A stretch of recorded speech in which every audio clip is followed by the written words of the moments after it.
नमस्कार। भागवत पुराण की कहानियों में कृष्ण की बाल लीलाओं का जिक्र हमेशा आता है, लेकिन उनमें से एक कहानी है जो सबसे अलग है, सबसे अनोखी, और वो है कालिया मर्दन की कहानी।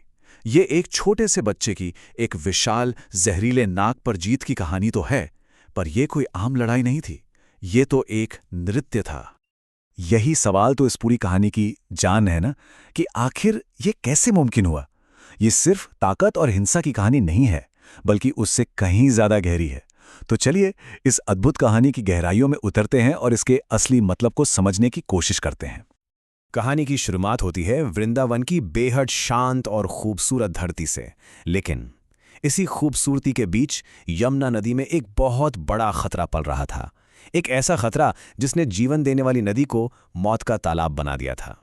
और इस खतरे का नाम था कालिया, 5 सिरों वाला एक दैत्य नाग, जिसका जहर इतना भयानक था कि वो हवा और पानी में मौत घोल रहा था। पर सवाल ये उठता है कि इतना खतरनाक जीव वृंदावन की शांत यमुना नदी में आखिर कर क्या रहा था। तो बात दरअसल ये थी कि कालिया अपने सबसे बड़े दुश्मन गरुड़ से जान बचाकर भाग रहा था, और उसे पता चला कि एक ऋषि के श्राप की वजह से गरुड़ कभी वृंदावन में नहीं आ सकते। बस इसी बात का फायदा उठाकर उसने यमुना नदी के एक गहरे कुंड को अपना सुरक्षित ठिकाना बना लिया। और कालिया के वहां रहने का असर बहुत ही भयानक था। उसका जहर सिर्फ पानी में नहीं बल्कि हवा में भी फैल गया था।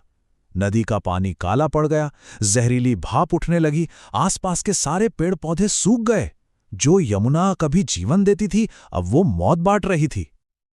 और यहीं पर इस अंधेरे के बीच कहानी में आते हैं हमारे नायक बाल कृष्ण। जहां सब लोग उस जगह के नाम से भी डरते थे, वहीं एक दिन खेल खेल में कुछ ऐसा हुआ जिसने सब कुछ हमेशा के लिए बदल दिया। हुआ यूं कि कृष्ण अपने दोस्तों के साथ गेंद खेल रहे थे, और खेलते खेलते उनकी गेंद सीधे उसी जहरीले कुंड में जा गिरी। जहां बाकी सारे बच्चे डर से कांप गए, वहीं कृष्ण एकदम शांत खड़े थे। उनके लिए ये सिर्फ एक गेंद नहीं थी, बल्कि एक इशारा था कि अब इस आतंक को खत्म करने का समय आ गया है। यहां से कहानी का सबसे रोमांचक हिस्सा शुरू होता है। कृष्ण ने उस नाग से टकराने का फैसला कर लिया जिससे पूरा वृंदावन खौफ खाता था।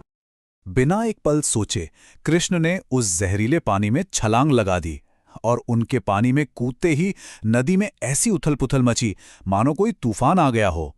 इस हलचल से पानी की गहराइयों में सोया हुआ कालिया जाग गया। अपने घर में इस घुसपैठ से कालिया गुस्से से तिलमिला उठा। उसने तुरंत कृष्ण पर हमला किया और अपने विशाल शरीर से उन्हें इतनी जोर से जकड़ लिया कि ऐसा लगा जैसे उस छोटे से बच्चे का बचना अब नामुमकिन है। किनारे पर खड़े गांव वालों की तो मानो सांसें ही रुक गईं। अपने प्यारे कान्हा को उस राक्षस के चंगुल में फंसा देखकर नंद और यशोदा बेसुध हो गए। ऐसा लगा जैसे वृंदावन की सारी उम्मीदें उसी जहरीले पानी में डूब गई हों। लेकिन तभी उस घोर निराशा के पल में एक चमत्कार हुआ। कृष्ण कोई साधारण बालक नहीं थे। उन्होंने अपनी दिव्य शक्ति से अपने शरीर को बड़ा करना शुरू कर दिया, और कालिया की पकड़ ढीली पड़ने लगी। देखते ही देखते वो आजाद थे। और इसके बाद जो हुआ वो कोई लड़ाई नहीं थी, वो था एक नृत्य, एक दिव्य नृत्य। ये इस कहानी का सबसे अद्भुत और यादगार हिस्सा है, जहां शक्ति का प्रदर्शन एक कला के रूप में होता है। कृष्ण फुर्ती से उस विशाल नाग के फनों पर कूद गए और उसके सैकड़ों सिरों पर नाचने लगे। सोचिए, ये कोई हिंसा नहीं थी, ये कोई मारकाट नहीं थी। ये तो इस बात का सबूत था कि असली जीत क्रूरता से नहीं बल्कि दिव्यता और आनंद से मिलती है। क्या अद्भुत नजारा रहा होगा। एक तरफ कृष्ण के हर कदम से कालिया का घमंड चूर चूर हो रहा था, वो दर्द से तड़प रहा था, और दूसरी तरफ कृष्ण वो आनंद में मग्न होकर नृत्य कर रहे थे, बांसुरी बजा रहे थे। ये जहर पर दिव्यता की, अहंकार पर आनंद की जीत थी। यहां कहानी एक और खूबसूरत मोड़ लेती है। कृष्ण का मकसद कालिया को मारना था ही नहीं, बल्कि उसके अहंकार को तोड़कर उसे सुधारना था। इसलिए इस लड़ाई का अंत मौत से नहीं बल्कि माफी से होता है। जब कालिया पूरी तरह से हार गया तो उसकी पत्नियों ने आगे आकर कृष्ण से अपने पति की जान बख्शने की भीख मांगी। अब तक कालिया का घमंड भी टूट चुका था। उसने कृष्ण की दिव्यता को पहचान लिया और आत्मसमर्पण कर दिया। तब कृष्ण ने उसे ना सिर्फ जीवन दान दिया बल्कि एक वरदान भी दिया। उन्होंने उसे यमुना छोड़कर जाने को कहा और ये भी कहा कि उनके पैरों के निशान उसे हमेशा गरुड़ के खतरे से बचाएंगे। कृष्ण का आदेश मानकर कालिया अपने परिवार के साथ हमेशा के लिए वहां से चला गया और उसके जाते ही यमुना का पानी फिर से साफ, मीठा और जीवन देने वाला बन गया। वृंदावन पर आया संकट हमेशा के लिए टल गया। तो इस पूरी कहानी का मतलब क्या है? क्या ये सिर्फ एक पौराणिक कथा है?